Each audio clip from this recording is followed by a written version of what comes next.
Tout a commencé en 2021 au Mali, dans la ville de Tombouctou.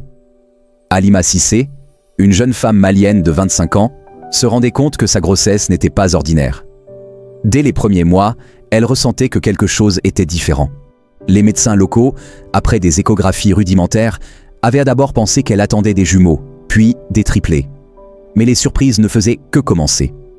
Face à la complexité de son état et au manque de moyens médicaux adéquats au Mali, les autorités maliennes, conscientes de l'ampleur du défi, prirent une décision sans précédent: transférer Halima au Maroc, un pays voisin disposant d'installations hospitalières plus avancées. C'est ainsi qu'elle fut conduite à la clinique Ain Borja à Casablanca, un établissement réputé pour ses soins de haute qualité. Le 4 mai 2021, un événement sans précédent eut lieu. Par césarienne, Halima mit au monde 9 bébés, 5 filles et 4 garçons. Une naissance aussi multiple est extrêmement rare. Même dans les pays développés, les nonuplés sont presque inédits, souvent associés à des risques extrêmes pour la mère et les enfants. Mais contre toute attente, les 9 bébés, Adama, Oumou, Hawa, Khadidia, Fatouma, Oumar, Elhadj, Ba et Mohamed, survécurent.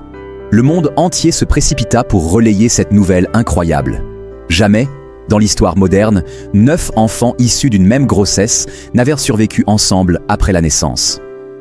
Pendant des mois, les médecins marocains, en collaboration avec des équipes maliennes, se battirent jour et nuit pour maintenir les nonuplés en vie. Ils étaient si petits qu'ils tenaient presque dans la paume d'une main. Ils furent placés en couveuse, nourris par intraveineuse et surveillés 24 heures sur 24.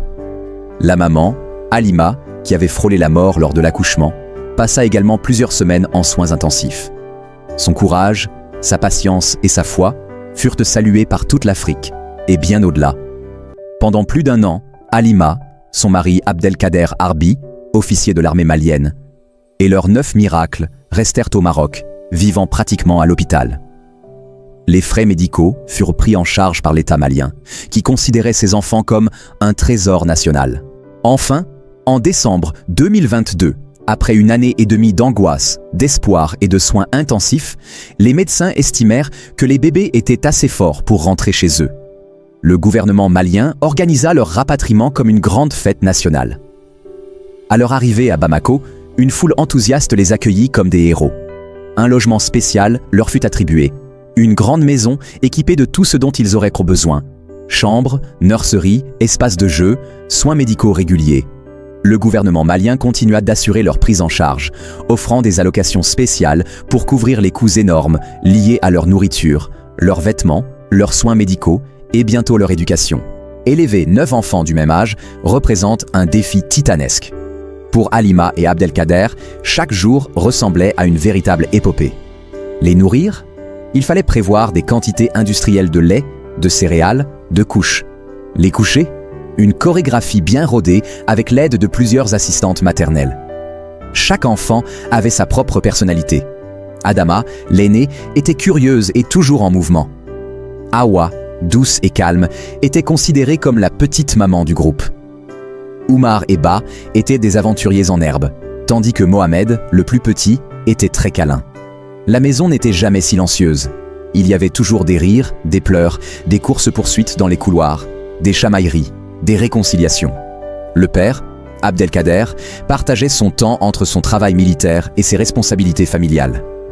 Halima, quant à elle, était devenue une maman professionnelle, épaulée par des nounous, des infirmières et des éducateurs spécialisés. Leur vie était rythmée par une organisation militaire. Repas, bains, siestes, sorties, visites médicales, tout était planifié à la minute près. En 2023, les nonuplés commencèrent à marcher, puis à parler. Cela transforma encore davantage la maison en ruche d'activités. Les premiers mots, les premiers pas, les premières disputes fraternelles furent autant de moments émouvants pour leurs parents. Leur histoire continuait d'émerveiller le Mali, l'Afrique et le monde. Halima et Abdelkader reçurent de nombreuses propositions de documentaires, d'interviews, d'émissions. Mais soucieux de préserver l'intimité de leur famille, ils choisirent de rester discrets, limitant les apparitions publiques. Fin 2024, ils furent inscrits dans une école maternelle privée à Bamako. L'établissement avait accepté de créer une classe spécialement aménagée pour eux, avec un suivi pédagogique particulier pour s'adapter à leurs besoins spécifiques. Aujourd'hui, en avril 2025, les non-UPLE maliens ont presque 4 ans. Ce sont de jeunes enfants énergiques, intelligents et pleins de vie. Physiquement, ils sont en bonne santé générale, même si quelques-uns d'entre eux bénéficient encore d'un suivi médical régulier pour surveiller leur croissance, étant nés prématurément.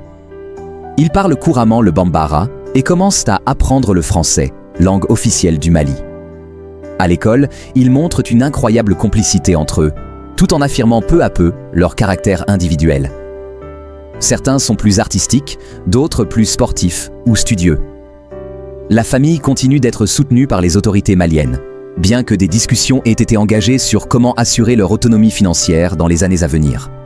Un fonds spécial a été mis en place pour financer leurs études jusqu'à l'université.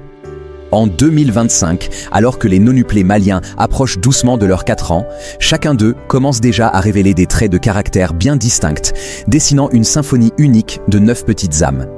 Ils sont nés ensemble, ont grandi côte à côte, mais chacun porte en lui une lumière singulière, une énergie propre, qui enrichit la vie de leur famille et émerveille ceux qui croisent leur chemin. Adama est la première à être sortie lors de la césarienne. Très éveillée et énergique, elle a un instinct naturel de leader, souvent la première à tenter de nouvelles choses.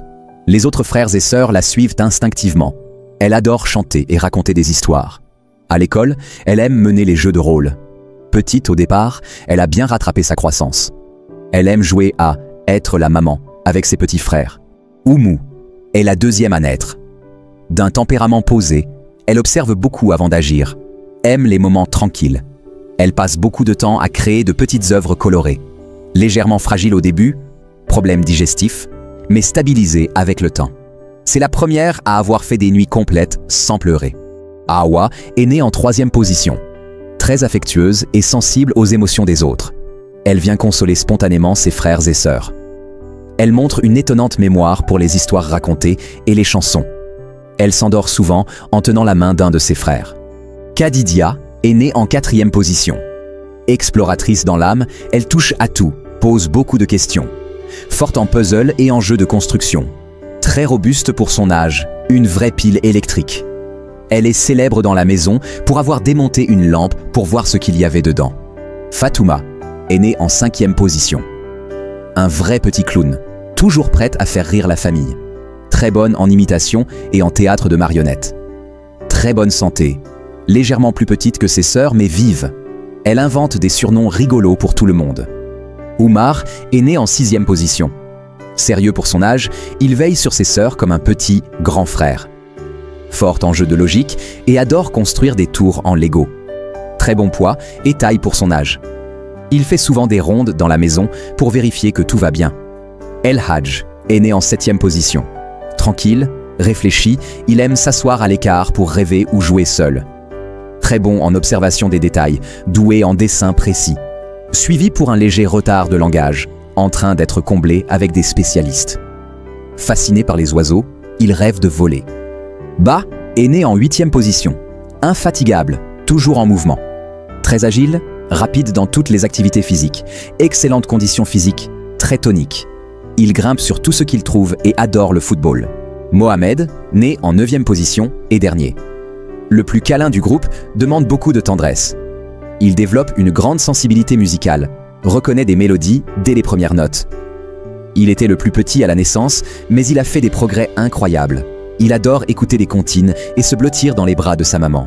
Même si élever 9 enfants représente un défi logistique et émotionnel gigantesque, la famille Arbi reste soudée et déterminée à offrir le meilleur avenir possible à chacun de ses enfants. Le monde continue de suivre avec affection leur histoire, et beaucoup attendent avec impatience de voir ces 9 âmes exceptionnelles grandir, tracer leur chemin, et peut-être inspirer encore davantage par leur parcours singulier.